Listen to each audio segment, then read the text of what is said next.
Chicago. Été 1893. La ville vibre au rythme de la modernité. L'exposition universelle attire des millions de visiteurs venus admirer les merveilles du monde moderne. Électricité, architecture, nouvelles machines. L'Amérique affiche fièrement sa grandeur. Mais dans l'ombre des pavillons illuminés, un bâtiment étrange se dresse au coin de la 63e rue et Wallace Avenue.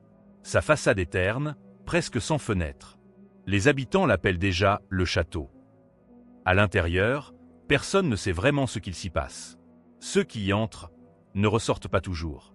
À l'origine de ce bâtiment se trouve un homme. Charmant, raffiné, cultivé. Un médecin, un entrepreneur, un visionnaire. Son nom est H. Holmes. Ou plutôt, c'est le nom qu'il s'est donné. Il s'appelle Herman Webster Mudgett. Né en 1861, dans le New Hampshire, fils d'un père violent et d'une mère ultra-religieuse. Très tôt, il découvre la peur, la douleur, et un plaisir étrange à les provoquer chez les autres. Enfant, il dissèque des animaux. À l'université, il vole des cadavres dans les salles d'anatomie pour les faire passer pour des victimes d'accidents et escroquer les assurances. Mais ce n'est qu'un début. À Chicago, il se réinvente.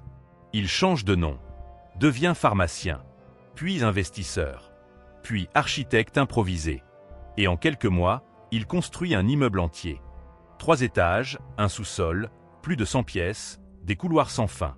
Mais surtout, des portes qui ne mènent nulle part. Des escaliers qui montent au plafond. Des pièces sans fenêtres, insonorisées, avec des conduits à gaz. Un ascenseur secret qui descend directement au sous-sol. Et dans ce sous-sol, des fours industriels. Des cuves d'acide. Et des tables de dissection. Ce bâtiment n'est pas un hôtel. C'est un piège. Chaque brique, chaque planche, chaque vis a été pensée non pas pour accueillir, mais pour tuer. Et pourtant, les gens affluent. Des dizaines, puis des centaines de jeunes femmes, séduites par l'exposition universelle, par la promesse d'un emploi, d'un logement. Il les embauche. Il les charme. Puis il les fait disparaître. Personne ne soupçonne rien. Holmes est respecté. Il s'habille bien. Il paie toujours à temps. Il sourit. Il aime le contrôle. Et surtout, il aime l'argent. Chaque victime est une opportunité. Il leur fait souscrire une assurance vie, en se désignant comme bénéficiaire. Et quand elle meurt, l'argent arrive. Sans question. Holmes n'est pas qu'un tueur. C'est un homme d'affaires, visionnaire, à sa manière. À son apogée, il possède plusieurs pharmacies, des immeubles entiers, des investissements dans plusieurs États. Sa fortune équivaudrait aujourd'hui à plusieurs dizaines de millions de dollars.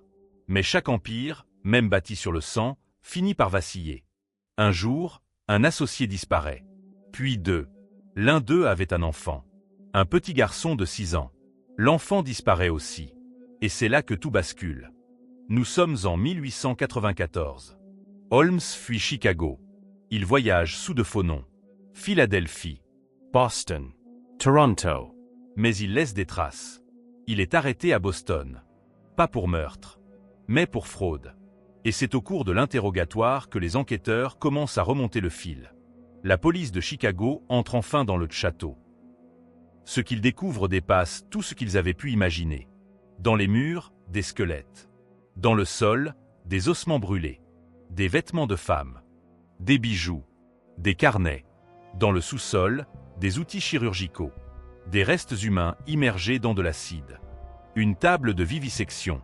Holmes ne nie rien. Au contraire, il écrit ses confessions dans un journal. Il dit avoir tué 27 personnes. Mais certains enquêteurs pensent que ce chiffre est largement sous-estimé. 100, 200, peut-être plus. L'homme sourit, même dans le box des accusés. Il dit que c'est le diable qui l'habite, que son âme n'a jamais été humaine.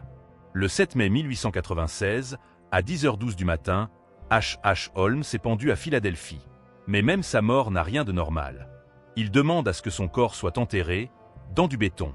Parce qu'il sait que l'histoire ne s'arrêtera pas là. Des décennies plus tard, des fouilles sont entreprises dans l'ancien terrain du château. Le bâtiment a brûlé. Il n'en reste presque rien. Mais la légende, elle, est intacte. H. Holmes est entré dans l'histoire comme le premier tueur en série des États-Unis. Mais aussi comme le plus riche.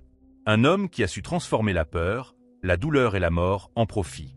Un précurseur du mal, habillé en gentleman, dissimulé derrière un sourire. et dans un monde où l'on juge la réussite à la fortune. Holmes n'a jamais été aussi moderne.